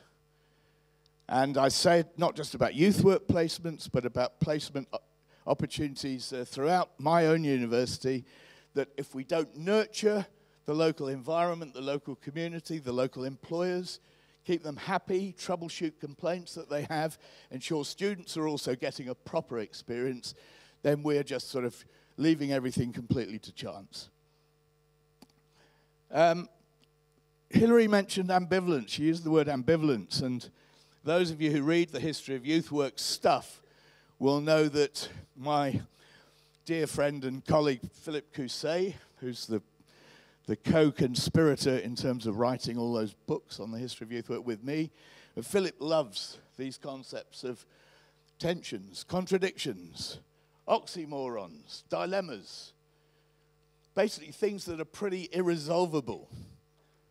And there's one hell of a lot of stuff in youth work that is ambivalent, is irresolvable. I've written something, it's not published yet, but it's called Reflective Trialogue. The 12 persisting dilemmas or trilemmas for youth work. That we operate in lots of triangles. I see you writing, non-formal education. A lot of youth work comes from social work. A lot of youth work comes from counselling. Youth work, is it about, managing, regulating delinquency, or is it about emancipating autonomy? We'd say it's about emancipation and autonomy, but actually a lot of youth work is funded because it's a way of controlling delinquency, regulating problems, whatever we say about opportunity-focused youth policy and so on. So I think one of the things we've got to become smarter at is recognizing those dilemmas, that ambivalence, those triangles where we are positioned somewhere within them, and trying to work out how we make the argument about why we position ourselves at some point within that triangle, that we're not lackeys to government policy, but we're not uncritical responders to young people's wants. And we're not completely harnessed and trapped by youth work principles that seem better off left in the 20th century. So those sorts of things. And almost there. There was the point about placements, and again, it was Hilary who talked about different placements. When I worked with Tony Blair's government, bless him, youth work was a pretty unpopular thing for about 4 years. Tony actually fucking hated youth work. He thought it was worse than mentoring Margaret Thatcher. And Jeff Mulgan, who was the head of the number 10 policy unit, he and I tried to sort of reconstruct youth work and ensure its funding and so on. And one of the points I made to Jeff was that an important element of youth worker training was placements in open settings. Too many students were actually choosing, if you like, safe, closed, targeted settings because actually their role description is much more clearly delineated in those contexts. The hardest thing for any youth worker is to go and do street work, to go into an open club, because all you've got to offer is your own character about how you build a link with those young people. And I think it's fine to go into a targeted, school-based youth project or a drug prevention program with young people or whatever as a second placement. But I think all youth workers need to have cut their teeth on an open context where building that relationship positively and winning trust and credibility with young people is, it's up for grabs, because nothing is fixed. If young people don't like you and they don't like it, they walk away. Right. I'm going to finish because I've got lots of other things here. But I'm going to finish on the recommendation. I started on the recommendation, and I'll finish with it because Manfred's absolutely right. It's one of those sort of high-level, rarefied things. It's got a capital R.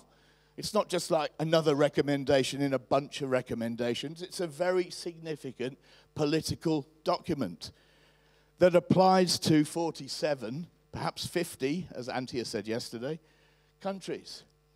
And it requests of them to follow some of the ideas within the recommendation. Well, the stuff we can do is multiple. One is we can put it into every funding application any of you ever write and say, this is consistent and compliant with the recommendation on youth work. With your local politicians, your national politicians, you can say, this has been agreed by your Minister of Foreign Affairs. And so, while I always recognize the limitations and the weaknesses of these bits of paper that go floating around, and we wonder whether they're going to go any further, a man who died many years ago but still has an enormous influence on the youth field in Europe, Peter Lauritsen, he once said, we don't write these documents to take the piss. We write these documents because we think they will help to bolster and anchor the various agendas that we believe in. And at this particular event, the agenda we believe in is youth work and improving the quality and the range and access to youth work through better frameworks of education and training.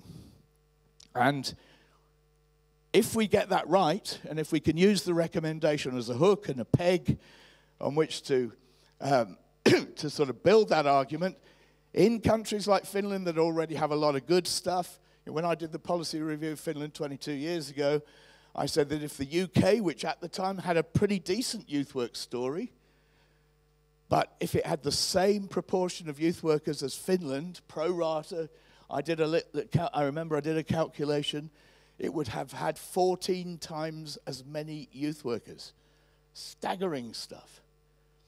And then you go to other countries. I remember going to Latvia, Liva, a few years later and looking at, their resources and their people on the ground. And it was, a tiny fragment of the Finnish or the Norwegian story.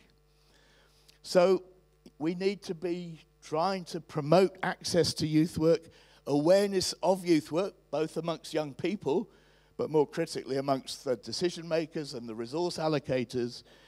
And we need to, strengthen our action for young people in a Europe which, in lots of different ways, as we all know, has become a damn sight tougher for the young people in 2019 than it was for me when I first became a youth worker in 1968. Thank you.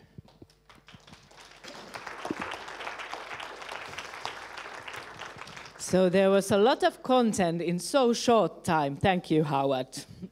So right now we are going to have our coffee break, and we have to cut a little bit time of that. So 20 minutes. We will meet here 10 to 5. And if you have time, you can go outside. It's refreshing air, a little bit minus degrees. 6 minus degrees, something like that. But then after that, you are not so tired, probably. And if you have time to go and collect also your jackets, because after that next session, we are going to go quite fast to reception of the city. But please enjoy coffee break.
it. Oh. But great organization. Yeah, it's good. So, okay, let's continue. So, you remember that on your registration form, there was a possibility to make some proposals about short presentations. And we got a lot of really good proposals, but sorry, we could just choose 3. And it means that now first Federica De Micheli from Replay is going to tell us about youth work against violent radicalization. So please. Thank you very much. Yes. I was just asking, to put on the background the website, because I was thinking it's much more useful to see for you where you can find a lot of information. I introduced myself, as you said, my name is Federica De Micheli, and I'm here to present you a project that is lasting since 3 years and is ongoing, and is about, it started 3 years ago, and is a network between 7 national agencies of Erasmus Plus and 3 regional SALTOs. So mean that also the regional scope is quite big because it's the national agencies, so program countries, and then also South Mediterranean countries, East Euro-Caucasus, Southeast Europe. And so 3 years ago, the idea was, okay, there was a big burning discussion about radicalization, not only Islamic one, but also extreme right, and a lot of attention was about this topic. So the issue was questioning ourselves about which kind of role could have international youth work, and specifically Erasmus+, what we can do. And the idea was to start to investigate this question, and we came out producing a research that you can also find in the website about youth work against violent radicalization theory, concept, and primary prevention. Because our reflection was that for us, what we could investigate and work about was the role of youth work when it comes to preventing, to work with young people in the preventing phase. And we tried to validate some outcomes and some ideas during a conference in December 2018. From the conference, there were some interesting learning for us.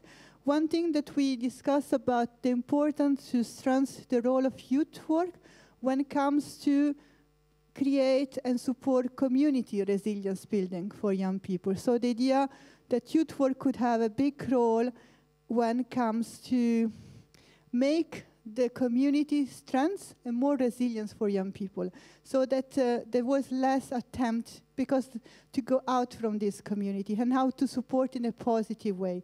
We work a lot about which kind of alternative narrative we would like to provide to young people as a youth worker. Young people, they're listening a lot of very tempting and fantastic narrative that come from outside, and they really bring from some path that are more corrected to their radicalization. But what kind of narrative we would like to work? And we try to work a lot about bringing this positive alternative narrative.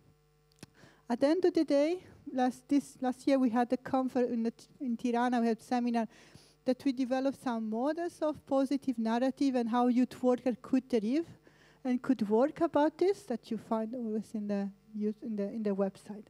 But then one of that, there is the recent development of this long work that we are doing, and the research and reflecting is about which kind of competencies youth work that are dealing specifically about this topic could or should, or they need to support.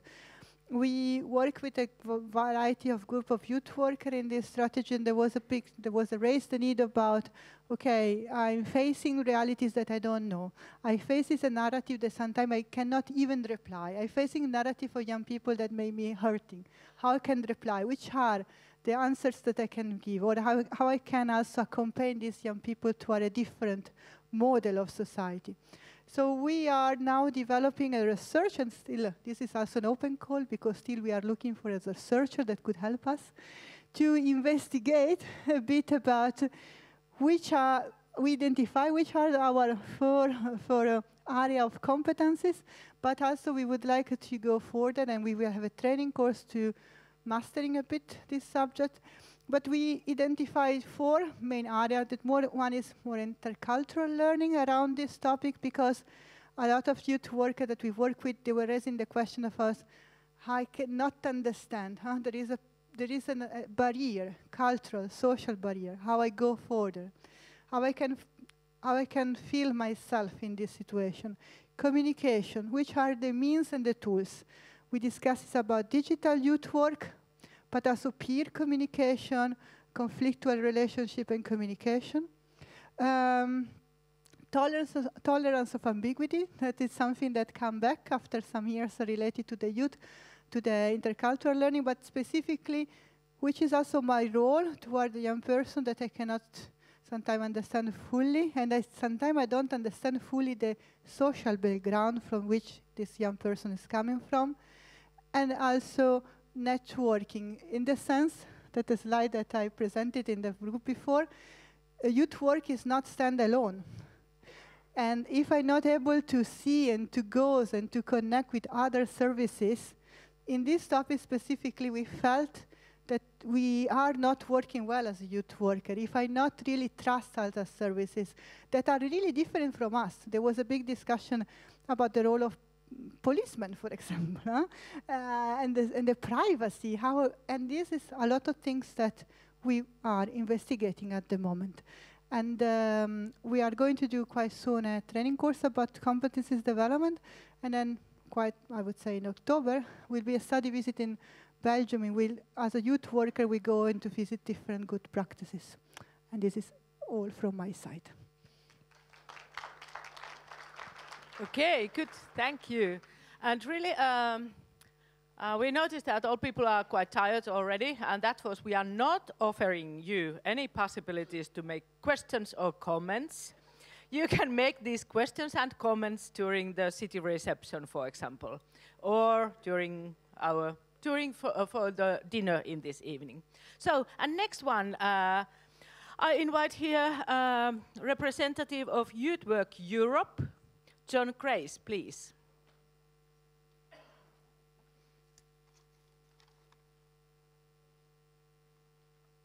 Or should I tell what I'm going to talk? No. If I remember, Sari, I had to email you and say, what did I say I was going to talk about? Yes. And I also said I wouldn't do PowerPoint because I hate PowerPoint, so I haven't done a PowerPoint. And I also hate microphones, so my apologies if sometimes my hand goes away. What I said I would talk about, and when I saw the plan for yesterday and today, and I didn't see myself down on the program for one of those 10-minute slots, I thought, oh, thank goodness for that. Because I'm very shy, really. I don't like standing up in front of people. But what did I want to talk about? Well, in the UK, we have a very structured approach to education and training.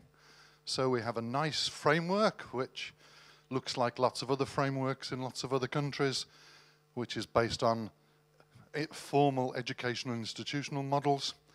And we have a committee of worthy people who every now and then meet together and decide whether or not higher education institutions can still deliver youth work education at degree, master's and PhD levels. They also, of course, have opinions on the level of education and training below bachelor's. But some of us were concerned that it had become rather a cozy club.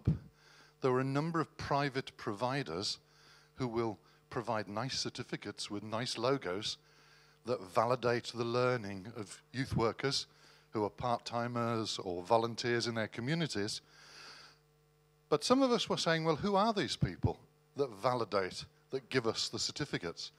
And when we started trying to find out, there was a bit of a wall of silence. They didn't want to actually tell us their credentials. They didn't want to prove who they were, whether they'd ever worked in practice, whether they'd worked in a youth centre on a Friday night, or like Howard standing out there at 3 o'clock in the morning with a kid who's in crisis. And so we thought, do you know what? Bugger this, we're going to do it ourselves. We're going to organise our own training for our own people in our own city, in our municipalities, because we've got to start from the grassroots. We're going to start from where the workers are, from where the young people who work with the workers are, and design the curriculum from the bottom up. And somebody from our National Youth Agency, which is not the national agency like you'd understand in other countries. It's an agency that used to get a lot of money off the government to tell us what to do in youth work. They don't get any more money. They said that we were being disruptive. We saw that as a badge. I hate badges, by the way, but I had to go to a presentation yesterday from somebody who was banging on about open badges and all the rest of it, and I absolutely hate the bogus concept of badges, because I think it's the king's new clothes, and nobody seems to want to say it out loud. So we will wear the badge that says disruptor, because that's what we want to do. We want to disrupt the hegemony of people who want to tell us what to do. I suppose I was like this at school. Howard and I both went to school in Birmingham for a while, but never to the same school. Probably just as well. And so 7 small grassroots NGOs, CSOs, call them what you will, in my city have come together to say, right, let's design a curriculum together. Let's talk to the part-timers and the volunteers and start from where they're at. And it's been quite an interesting ride for the last 9 months. We're painfully getting quite close to having a curriculum, because we know we have to use those words. And of course, it's only right and proper that the people who are going to come on the courses can actually see what they're getting. We're also committed to doing it for free, because we think education should be free. It's quite a simple political stance. But our country seems to commodify everything and put a cash value on everything. And so the private providers have been making a lot of money for a lot of years. And we've just said, no, let's stop. We also have a relationship with a local university which does deliver bachelor's and master's programs, although the master's program won't last for much longer because the idiots who are in charge of the university see students as a unit of money. And if you're a bachelor's student in the UK, you're worth £9,500 to the institution. If you're a master's student, you're only worth £4,500. So the accountants said, well, you cut the cheap ones and you just go for the money. And so that's what they're going to do. But the university still wants to be a partner with us. They still want to help us design the courses. They want to help deliver it because they're committed to community education at grassroots level. But they also cheekily said, if you'd like us to validate the course, you'll have to pay us. So we said no. And they said, oh, okay, then we'll just endorse it. And for the people who do our training courses, they will guarantee them an interview if they want to go on to study bachelor's level. So for the working class communities that we're going to work with, many of those people will have left school with no qualifications. They don't have bits of paper. And I'm sorry, badges don't get you into universities. And so we're going to give them something tangible, something real, that when they're sitting with the university admissions tutor, like Matty here, they can sit down in front of him and he will ask them the questions, so what have you been doing, John? And I can tell him. And he can look into my eyes, or she can look into my eyes, and decide whether or not I'm passionate about youth work, I care about what I'm doing and saying, and care about my community that I want to make a difference. Not that I think it's a career. I've been in the game since I was a teenager, like Howard as well. So I'm looking back with those rose-tinted glasses of 48, 49 years. I didn't think when I was a volunteer as a teenager that it was going to become my life. I certainly didn't have a career path worked out for me. And yes, along the way I've been to university a couple of times and I've managed to get letters after my name. Wow. But I still get Howard giving me a kicking every now and then for, John, you haven't written anything. You must publish. And mind you, you haven't said that to me for a couple of years. Thank you. So what we're about in our little municipality is about change from the bottom up, and about making partnerships with people that care about us, that care about the communities that we work with, and care about the fact that things have got to change. If we just sit back and let somebody else do it, they'll do it to us. We want to do it with. Thank you. Good. Thank you, John. And now let's screen from Youth Link Scotland.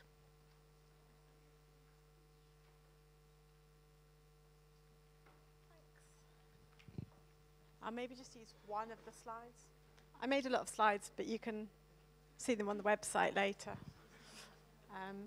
So I'm from Youth Link Scotland. We're the National Agency for Youth Work in Scotland. So I suppose some of the things that John was saying apply to the context in Scotland, and some are a bit different. We have some things that are common across the UK and some where there's a bit of a different setup and context.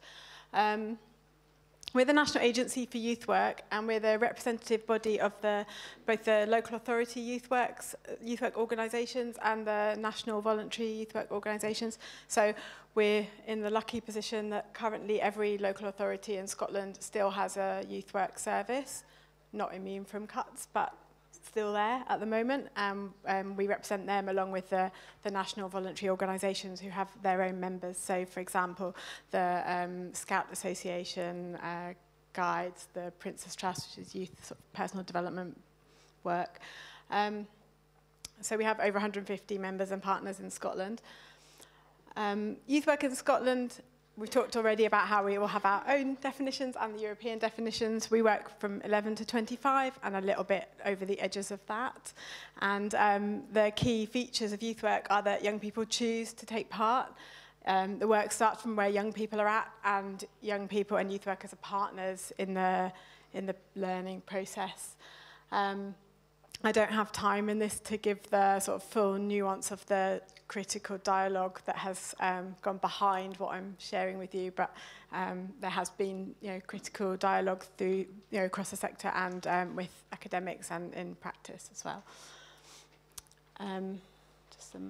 So you can have a look at this a bit more detail on the website, but the youth work sector in Scotland wanted to develop an outcomes model to show what we're about. There are 4 purposes of this model. One is for planning, one is for quality improvement, one's for evaluation, and one's for partnership working. So the idea is these 7 outcomes that we list are about what we're working towards alongside young people. And for us, they're the end in themselves. The model shows, I suppose, the context of how we achieve those outcomes, so the building blocks of what it means to be a youth worker to help to be able to deliver those outcomes. So we've got our occupational standards, our competence framework for community learning and development, the values and principles of youth work, and our code of ethics. They underpin the way that we work in order to achieve those outcomes. And then at the top, you'll see that there are some wider sort of national agendas. For us, it's important to say that, yes, we want to show the contribution of the youth work outcomes and the youth work sector to those national policy agendas, but for us, the end of, like, the be-all of it is those outcomes is what young people are working towards themselves. So young people achieving these outcomes is more important to us than achieving, I suppose, employability characteristics, but of course there is a relationship. That's not the reason for it. And you can see that we want to demonstrate our commitment to children's rights by wrapping the whole framework in the UN Convention on the Rights of the Child. And we've been doing some work on helping practitioners to recognise and realise children's rights through their youth work. But the reason why I'm showing you this is the context for our training. So we've got quite a strong practice architecture, as Tommy has explained how it looks.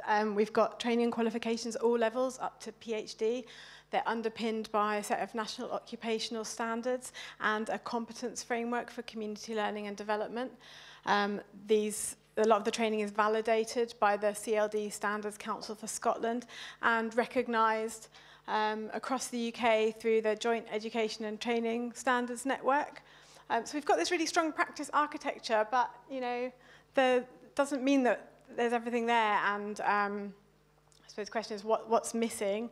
So I convene a youth work training forum of people delivering youth work training from across the sector, and we talk about what are the critical training needs now, what's missing in the sector, what do youth workers need to be able to meet young people's needs effectively in current times, and what the real gap that we identified, or that practitioners identified and trainers identified, was in induction. That at that initial coming into the sector, first step into the sector, there was a gap in, I suppose, laying our cards on the table and saying, this is youth work. In order to start in youth work, these are the things that we need. We need to make sure that our youth workers are grounded in the values and principles of youth work, that they understand the competencies that they're working towards, that occupational standards have a role, and that they are engaging with what it's like to be a young person, with the role of the youth worker and the role of the relationship. So this induction checklist is what I'm here to present today, and it was developed by the sector, so both the local authorities and the voluntary organisations. And the idea is to have something that could be recognised across different parts of the sector. So the purpose isn't to replace anything, but to be able to acknowledge what people are learning already in their scout leader training, but also in their induction as a part-time, as a sessional youth worker in a local authority youth club, to be able to recognise what they're doing and link between the two.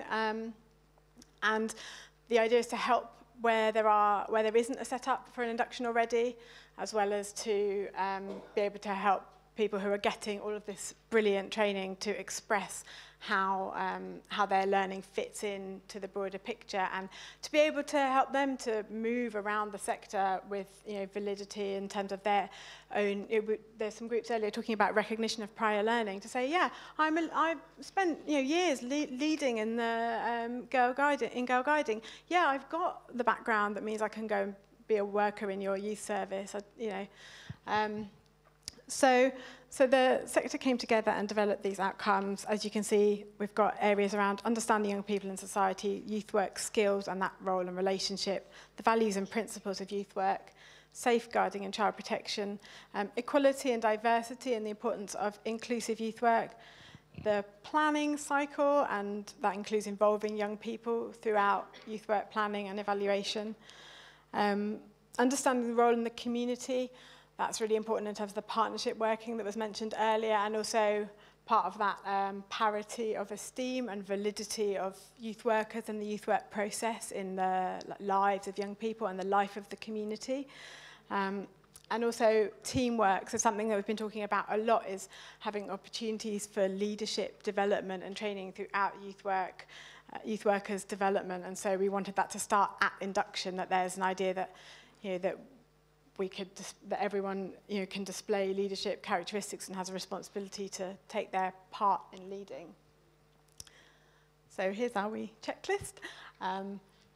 We've just launched it, so it's been endorsed by across the sector, but we really need to see how it's used in practice. So far we've had good feedback that people have found it gives them a framework where sometimes they didn't know how to organise themselves. We've also had feedback that people need support in how to deliver it.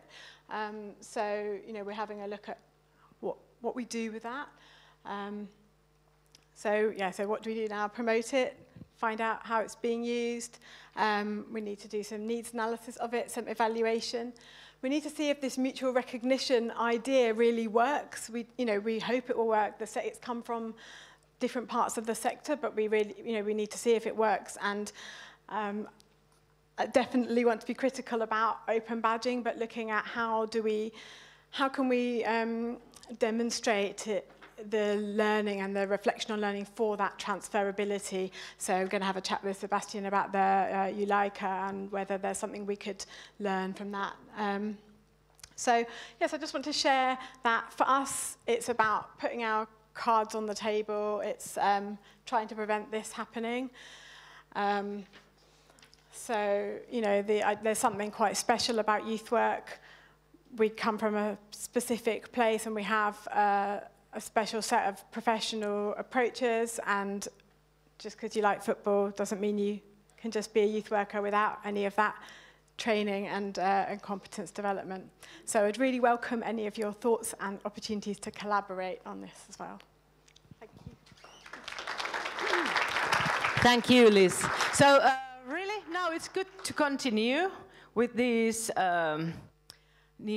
probably new ideas and questions and comments during our journey to reception of City of Helsinki, and then there, and then afterwards here, and we are going to have our dinner here in this building again at 8 o'clock, and that reception of City of Helsinki, that will last 1 hour, so that will start exactly at 6 o'clock, and it will be closed at 7 o'clock.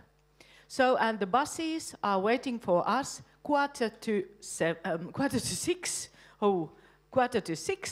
in front of this building, or there is that marketplace. So you have a couple minutes time if you want to go and take your jackets, but it's not it's not need to change any clothes. It's really, you are really looking fine like that already. Oh yeah, that's really that. Please do remember also that we are going there by buses, but we are walking back there. So, but it's not far away. I think 10-15 minutes when we are coming back. But it's -6 degrees, says Anja. Okay. And please be in the buses in time. Yeah, and then you have in your files, you have the invitation.